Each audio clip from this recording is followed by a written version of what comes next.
Good afternoon. Is it morning or afternoon? Okay, good afternoon.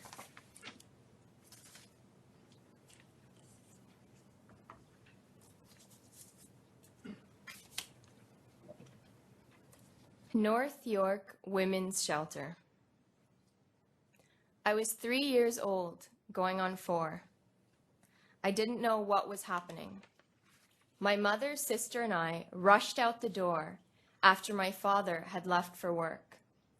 We walked to Jane and Finch Mall, where we waited. A friendly stranger found us and drove us to a house with other children and other moms.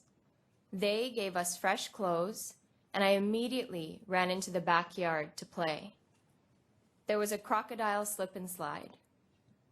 This was my first time playing with other children, my first party, my first experience of what I imagined to be normal. Scadding Court Community Center, age 22. I didn't know it was there. The bar was closing and everyone on the patio wobbled away. We had begun the night as tables of strangers. We traveled in a pack, laughing, yelling, telling stories, until everyone stopped. The last time I had climbed a fence, I was in middle school. It was a warm summer night. We all got to the other side, and to my amazement, I was standing in front of a large outdoor swimming pool. It was so big, I was surprised I hadn't noticed it before. I had never learned how to swim growing up. No one had taught me. But I returned to that pool every week that summer and began teaching myself. Planned Parenthood Toronto and the Barbara Schleifer Commemorative Clinic, age 24. I was finally ready to talk about it. They told me the wait lists were 6 months to a year long. 3 weeks later, they called. A few more programs had been created, and my name was now at the top of the list. My partner had been arrested for assaulting me at a party. That's what changed my mind. The fear that the violence and trauma of my upbringing would follow me around for the rest of my life.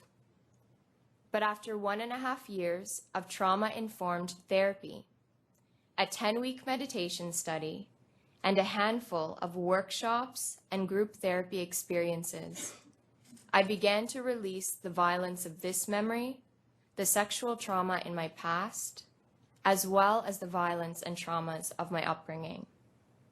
Yes, at the age of 24, I was finally ready to talk about everything. But more importantly, people were there to listen. Miles Nadal Jewish Community Center, age 24. I had been smoking for 7 years, and I knew it was time to stop. My mentor was in and out of the hospital. His penthouse overlooking the lake and collection of cars could not heal his lungs. He made me promise I'd quit, the only thing he'd asked of me. After reading many articles, I came to the conclusion that sitting in a steam room would inspire my habit to fall away. I didn't know what to do. A gym membership was definitely not in my budget. Until I found out that it could be. I filled out the forms and sat in that steam room every other day for a month. My research was correct. My habit fell away and never returned. Times Change Women's Employment Service and Dress for Success Toronto, age 25. I was a young person with young person clothes, ripped jeans, hoodies, sneakers, and flip-flops.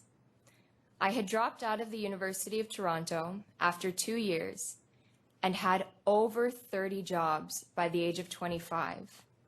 Not much for my employment counselor to work with. I would take computer upgrade classes as they helped me search for my next position. I told them I wanted to grow an international media company, and they didn't laugh, which I appreciated. One day, my counselor asked if I had a business suit. I said no. She set up an appointment for a fitting where I was to be given multiple grown-up outfits along with a voucher. A few weeks later, I was asked to give my very first talk at the University of Toronto on self-publishing. I got to show up at a place I had left, wearing a beautiful tweed skirt suit with a briefcase. JVS Toronto and the Information and Communications Technology Council. Age 26. People have been confiding in me since childhood. Requests for mini therapy-like sessions have followed me in the unlikeliest of situations. Ex-boyfriends seeking advice for their current relationships. Friends calling in the middle of the night, contemplating suicide. I even had a colleague show up at a nightclub once for 30 minutes of drunk bathroom guidance. And yes, they cabbed to the club and paid the cover to get in, just to talk. Once my youthful lifestyle calmed down a bit, and my passion for healing, self-care, and spirituality took hold, I asked the universe whether or not I should become some kind of coach. Less than a week later, I received an email asking if I was interested in coaching Canadian newcomers to help them stay motivated as they got settled in. My parents had moved here from Guyana, and I watched them struggle without this kind of support. I said yes right away. That was over 3 years ago. To this day, I have no idea who sent me that email, but I am grateful. The Self-Help Resource Center, age 27. I didn't know all of these organizations and groups existed. I walked into my first Emotions Anonymous meeting and was surprised I was the only woman in the room. I sat across from a tall, bearded man whose arms were covered in tattoos. The group was welcoming and assured me there were usually women there. We shared our struggles one at a time, and everyone just listened. My name is Mala, and these are some of my memories, but they could belong to anyone.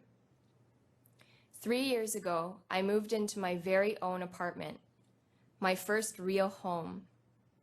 Before this, I had slept on my sister's couch for 8 years. I knew that growing my own business was going to be hard. I grew up in social housing, on and off of welfare, was kicked out in the last year of high school. I am a woman with brown skin. The stats say it is much less possible for someone like me to make it. But even a small possibility is enough to keep believing.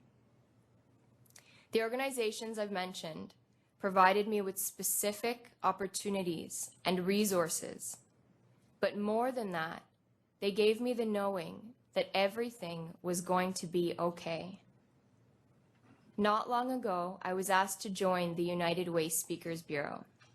I've always wanted to thank each person and organization that has held my hand, but I didn't think an opportunity would manifest so quickly. Today, I am the founder of City Monk Media. I teach people how to mother and father themselves. But as you've just heard, this isn't where I began.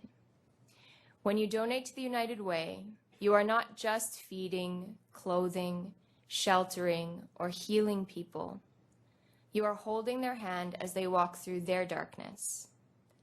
I don't remember every person that has helped me, but I remember how they made me feel.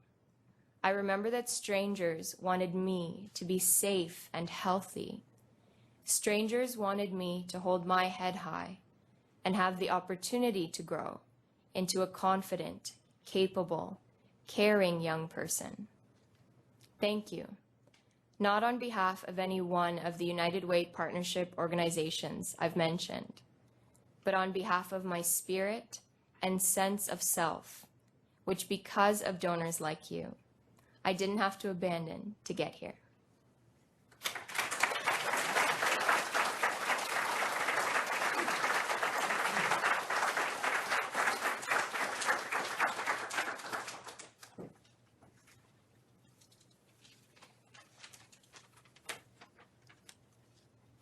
You're a tough act to follow. Thank you very much for your generosity, your openness, and your courage to share with us that really heartwarming story with us. Sorry, I'm a little emotional. So, why we're all here is